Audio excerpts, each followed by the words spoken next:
ఈ ఉదయం ఈ వాగ్దానం మీకోసం బాగున్నారా? పొద్దున్న లేచారా? 5 to 6 పాస్టర్ ప్రవీణ్ అని యూట్యూబ్ నుండి చక్కటి లైవ్ ఈవినింగ్ మార్నింగ్ రిసీవ్ చేసుకొని ప్రార్థనలో ఉండండి, ప్రభుతో ఉండండి. దినాలు చెడ్డవి. ఈరోజు నువ్వు అనుకుంటున్నావు, నన్ను ఎవరు ప్రేమించట్లా, ఎవరు అర్థం చేసుకోవట్లా అంటే నిన్నెవరు కూడా ప్రేమించి నిన్ను అర్థం చేసుకునే స్థితి ఎవరికి కొంత మట్టుకే ఉంటుంది, ఆ దేవునికే ఉంటుంది. దేవుడే నిన్ను అర్థం దేవుడే నేను ఎవరిని లిఫ్ట్ చేయరు, దేవుడే. ఎవరు పైకి లేపరు.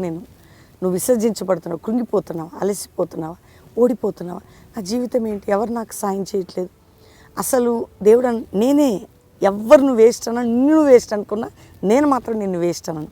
ఎందుకంటే నువ్వు స్పెషల్, నాకు నువ్వు చాలా శ్రేష్టమైన వ్యక్తివి, నువ్వు చాలా ప్రత్యేకించబడిన దానవు, నువ్వు చాలా స్పెషల్ తెలుసా, నువ్వు దేవునికి చాలా స్పెషల్ తెలుసా.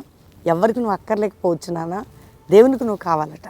ఆయన నిన్ను ప్రేమిస్తున్నాడు, స్పెషల్గా చేసుకున్నాడు నేను. అందుకని యెషయా గ్రంథం 60:15 నిన్ను శాశ్వత శోభాతిశయంగా బహుతరములకు సంతోషకరం, నిన్ను శాశ్వతమైన శోభ బహుతరములకు నిన్ను సంతోషకరం నేను చేస్తా. ఆయన చేస్తాడట నిన్ను, ఆయన లేపుతాడట నిన్ను. ధైర్యంగా ఉండండి. తండ్రి ప్రతి బిడ్డని రక్షించి విడిపించి స్వస్థపరిచి కోర్టు కేసులు, మానసిక ఒత్తిళ్ళు, అప్పుల బాధ, ఆర్థిక బాధ తొలగించి ప్రతి ఒక్కరిని బ్లెస్ చేస్తూ మ్యారేజ్ డే, బర్త్డే బిడ్డలకు దీవెనలు ఈ వాగ్దానం నెరవేర్చమని యేసు నామములో అడుగుచున్నాం తండ్రి, amen. Pastor Praveen official insta follow అవ్వండి. దేవుడు మీ అందరినీ దీవించును గాక. Praise the lord.